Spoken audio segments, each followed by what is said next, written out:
Reporting to Ricardo Live. Growing through grief. Take 1.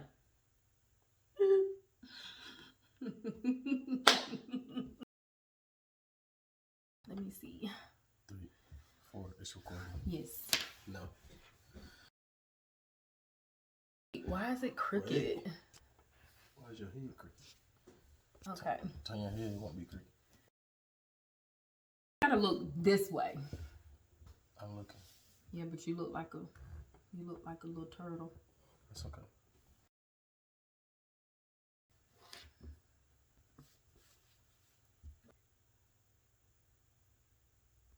Are you ready? Yeah. Hey, Cyber family. Hi, it's me, Kia, and Rick. My husband. Mm-hmm. So I finally, not that I convinced him to do this because I don't even think he knows that he's doing it, but we're here and he's going to do it. Growing through grief. That is what we are going to start doing and talking about.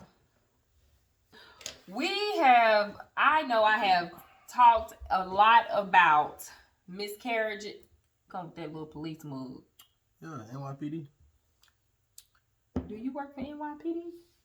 We're all brothers in blue and sisters. Okay. So, yes. Again, you guys, I know that you guys, well, you may or may not know, I have had several miscarriages, and a lot of people or a lot of women want to know how I got to the point where I was finally able to adopt or foster or just, accept the fact that, it is what it is. It's God's plan for our life.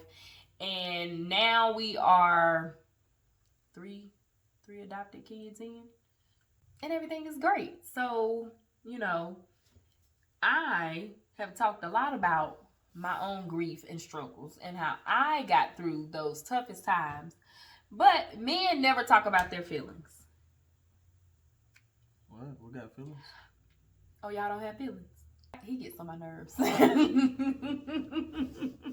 So, today we are going to talk about growing through grief from the male's perspective as it relates to their significant others having miscarriages and, how that makes you guys feel. Because I know from a female perspective how it made me feel, and I'm sure other women can relate. But what about from the male's perspective? The first time I got pregnant, I got the pregnancy test because I knew something wasn't right. I was like, y'all know, my little lady come like clockwork. Every month. So first time I got pregnant, I came with the little pregnancy test. And I showed it to him. And we was excited. Went to the OBGYN, got the results. Oh, we were pregnant. I think it was like 8-9 weeks or something like that. And then went back like for the 12-week checkup, and the lady was like, oh, I don't hear a heart beating. They get the fumbling and moving around and shifting and shaking. And she said, I'm so sorry. I just don't hear a heartbeat. And this was my first time experiencing a miscarriage. So I didn't know, I'm like, oh, she ain't, she don't hear a heartbeat. Okay, I need her to go search some more, look some more. I mean, in my mind, I wasn't thinking miscarriage. It was like a surreal moment. Like, you don't hear the heartbeat. So now I need you to go find it so we can hear it again today. And I know in that moment, when she said that, I think you're experiencing a miscarriage, and I was like, a miscarriage? Oh my gosh! I heard about it. I heard women talk about it before, but I had never experienced it for myself. And in that moment, it just like my heart dropped, like my stomach immediately started hurting. I think I was in denial, like for the next week. I swear I felt like I felt the baby or something. I don't know. It was just unreal. But we talked a lot about how I felt. Like, how did you feel in that moment? Like the very first miscarriage that we had. I can't remember how I felt. Man, I'm sure I was sad and probably blaming myself, thinking it was me, thinking it was my fault. Why? Because you was probably stressing me out. No. I can't really remember. Well, what about subsequent miscarriages? Like, I mean, that's when you start thinking there's something wrong with you. You know, I didn't know if it was me or, something that I had going on health-wise. You think about, having your own biological child and stuff like that. But, through prayer and keeping the faith, you just kind of go with the flow. I mean, yeah, you really don't have a choice. I mean, yeah, you really don't have a choice. I think we all go through that blaming, blaming ourselves. And then it gets to the point where it's like, okay, well, let's just go see. Let's see what's going on and who can help us. Let's go to the infertility. And this is after we've had 6, 7 miscarriages. And, each time it's like, 12 weeks, 14 weeks. Get closer and closer. Yeah, it's like the first time, 9 weeks. The second time, 12 weeks. The third time, 14 weeks. Like, it seemed like, we made it over this hump. Closer. Yeah. Then we might get to the full-term baby in a minute. It just kept happening. And then I kept feeling like, oh my gosh, like I have to give my husband a child. He doesn't have any biological children. Something is wrong with me. Because I didn't really think that anything was wrong with you because I was getting pregnant. You was doing your part. He doing his part. I'm getting pregnant. I just can't carry the baby full term. And then we go to the fertility specialist.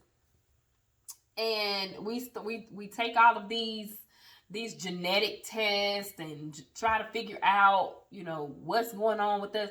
Baby, honey, they didn't give us not one clear answer as to what was going on with either one of us to be, causing this. And so I was just like, now what? Like, come on now, you gotta be kidding me. Like, we was not any closer than we was when we lost baby number 1.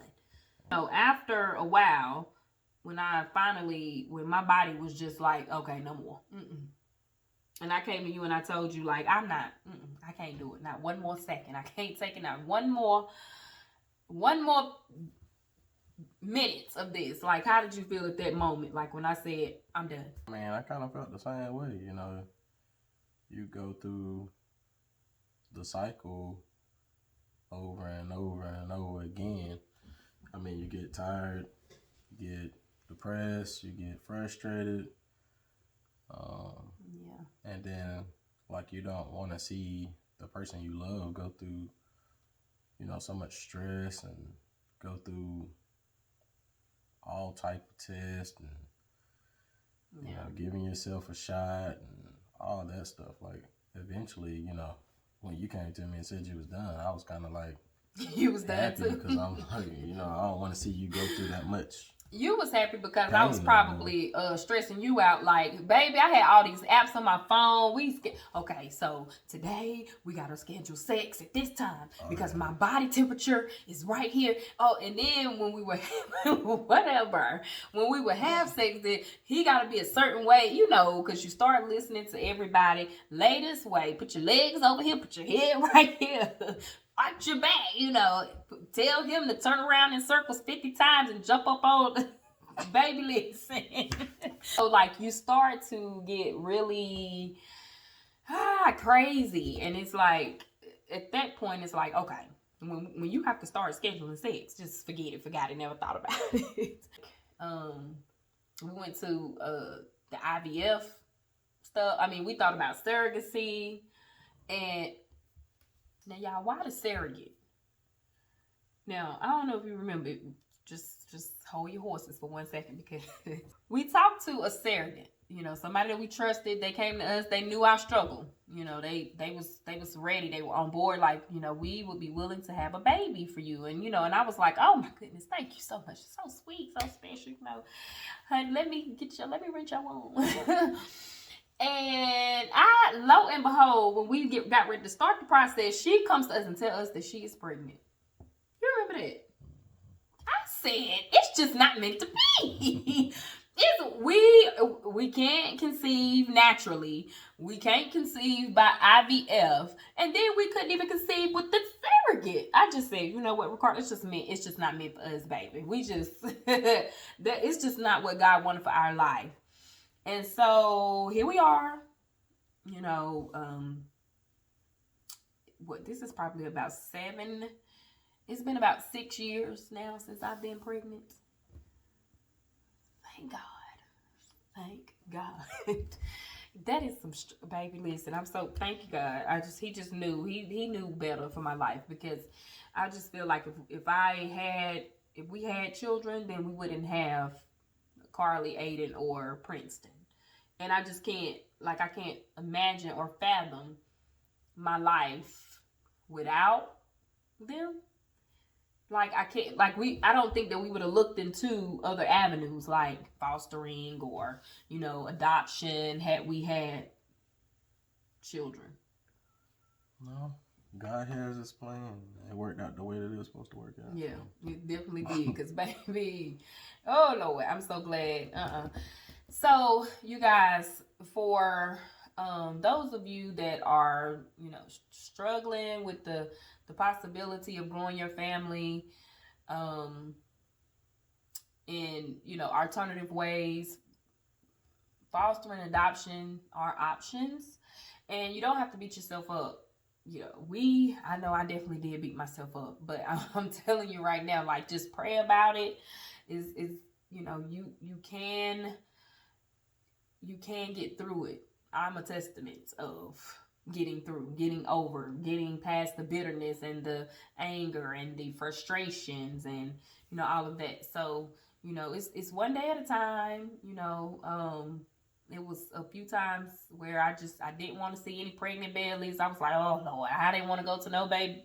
Don't invite me to no baby shower, because I don't want to see your little funky little baby shower and gender reveals. But you know, thank you, Jesus. Like, I'm so not in that space anymore. I'm not bitter. You know, I've just accepted the fact that God has better plans for our lives, and his plans are far greater than any of the plans that we can have for ourselves.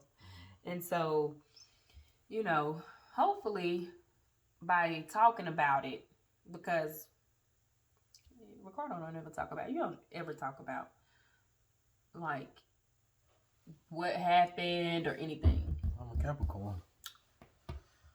But, child, boo bye. Just because you're a Capricorn don't mean that you don't talk about your feelings. You don't need to talk about your feelings. I do talk. Now, you know I'm a therapist, baby. Now, we getting ready to have a whole therapy session. Growing through grief with Key and Rick. Okay? My husband about to get therapy rides by his wife.